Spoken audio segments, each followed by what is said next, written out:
Getting the new passports had been relatively easy. With $5,000 each, Pat and Cassandra had turned into Gary Hadley and Maurice Legrand. Pat had irritatedly commented on the surname he had gained in common with the Spandau Ballet singer, while Cassandra seemed flattered by a possible ancestry from the French composer she loved. The only difficult step had been the delivery of the documents in the office of Jason Hu, a skilled forger and dubious Hong Kong businessman.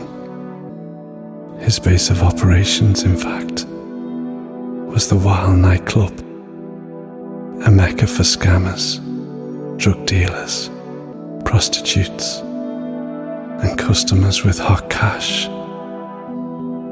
Pat hated the idea that they might find themselves in trouble one more time, or that Cassandra betrayed her new identity, or worse, her superpowers. Cassandra, on the other hand, seemed amused by her new appearance, and certainly by the idea of creating even more discomfort for Pat. They were greeted by Asher Putley's classic "The Devil is Loose," and an army of girls and lady boys, half naked, ready to offer drinks and more in exchange for some generous donation. The two entered quickly.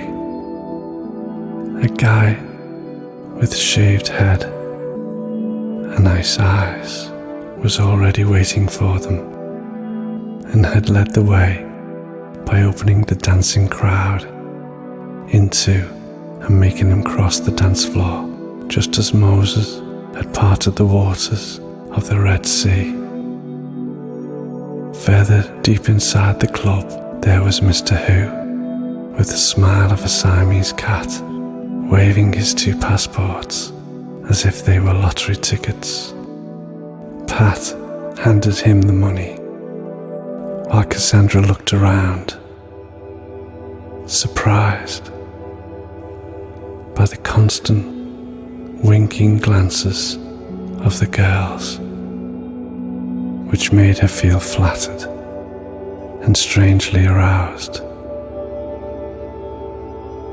Putting the new documents in his pocket, Pat was hurrying out, but Cassandra couldn't resist the temptation to do at least one dance, a man's first dance, surrounded by cheap sex and pulsating strobes on the notes of Donna Summer's "Love to Love You Baby." Cassandra had turned out to be a male in all respects, shameless and a little vulgar. She kept looking for Pat's gaze, who instead couldn't wait to leave. "What is it? Is your friend in a hurry to get back to his mother?" a girl of indefinable age had sarcastically asked, while rubbing herself on Cassandra's thighs, hoping to turn a lean evening. "Come on, let's go," Pat had told her impatiently, and Cassandra, just so as not to contradict herself, had grabbed the girl's huge synthetic breasts, sank her teeth into them, and went up with the tongue up to her neck. "I have to go. Maybe next time we'll continue," Cassandra said to the girl, slipping $100 into her cleavage. Once out on the street, Pat began to breathe regularly. He felt upset. He was sweating and hated not feeling in control of himself and his instincts. Cassandra, on the other hand, was full of herself. She smiled and approached him. "Have you ever kissed a man?" Pat loosened his tie. "Not yet." A red car stopped at the traffic lights.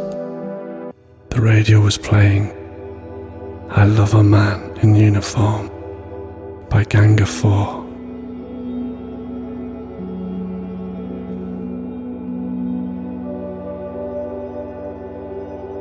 There was a tense silence between them. Pat was finding it difficult to cope. He felt completely out of his depth. They were at the traffic lights, at the intersection between Bloomfield Road and Park Street. Pat was looking up at the building on the opposite corner. The driver of the red Nissan Sentra didn't see the 2 bullets that killed him.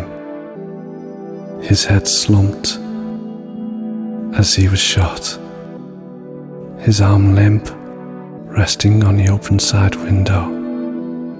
The unmistakable sound of death by Sniper merging with the soundtrack "The Girls They Love to See You Shoot" by the Tin Drummer.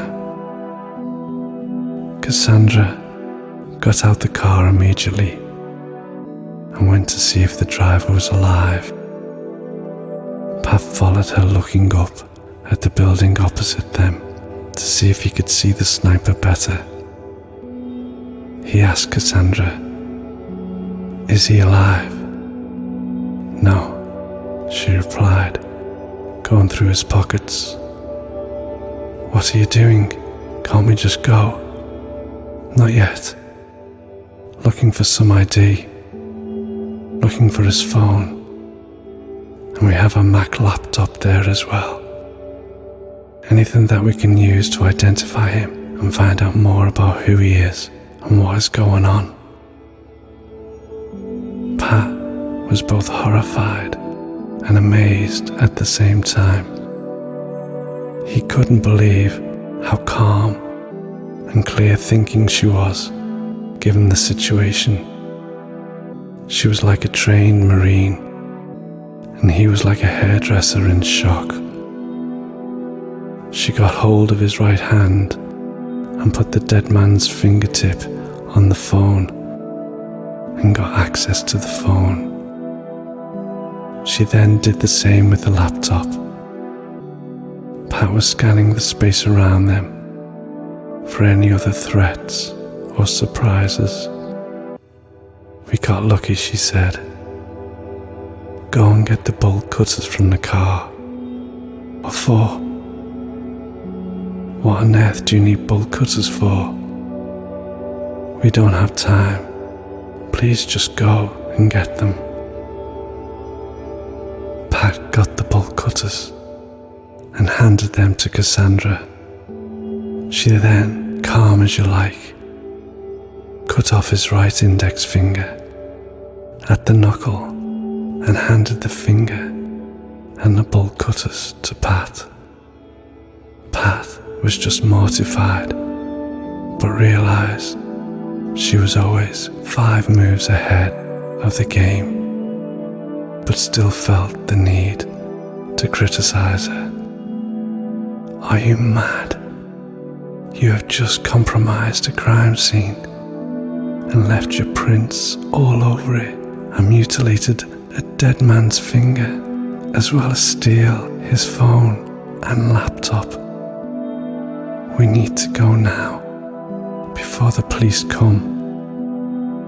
They quickly got back into the car and drove off down Bloomfield Road. "What is going on, Cassandra? Who was he? And why was he shot?" "His name was Chadwick Whitaker. That is all that we know. I just don't get it. Why would a sniper shoot a black man in downtown Montclair, New Jersey. Pat sighed. I can't be certain. We need to get back to the hotel to draw the picture, but I am almost certain the sniper was a black woman. What the hell is going on? I just don't get it. This is so stressful. It is strange, she mouthed slowly. Cassandra looked scared too, but still managed to hold it together and remain focused on the road ahead. We need to find out as much as we can about Chadwick Whittaker. His taste in music was impeccable, but why would a sniper shoot him dead? It just doesn't make sense. Pat was trying very hard not to panic. We need to burn this car now and destroy everything in it, as it is part of the investigation into his murder. So we are now on the run for something else as well. As if it couldn't get any worse, it has just catapulted into mayhem squared, and we are going to need to find another hotel tonight under different disguises. It just never ends. They burned the car and the clothes they had on in it as well. Fortunately, they had other clothes to quickly put on, and Cassandra came back with the stolen car in a matter of minutes. Coincidentally, it was a red Nissan Sentra. You have got to be kidding me. Cassandra had long hair now, long brunette hair. Get in and let us get out of here. The wig was in the back seat, and it would be a dreadful shame not to use it. They could already hear the sirens racing at speed towards the shooting. They found a hotel in New York and rushed to their room. They both started drawing the scene. As they saw it, they both drew a black woman sniper. They both drew the gun barrel pointing downwards from the abandoned building opposite Sweet Kitchen towards Chadwick Whittaker. They switched on the television. They heard the voice of the newscaster. News is just coming in of another shooting in Atlanta. There are reports of an as yet unnamed black man who has been killed in the car park of the Metro Fun Center, which was holding an adult-only skate night. That means that so far we are hearing reports of at least 6, I repeat 6, random shootings of men over the last 24 hours. All these deaths are as a result of snipers. We don't have all the details yet, but we will keep you updated as soon as we have more information. Pat suddenly felt cold. Oh dear, please say they don't have footage of the scene where Chadwick was killed.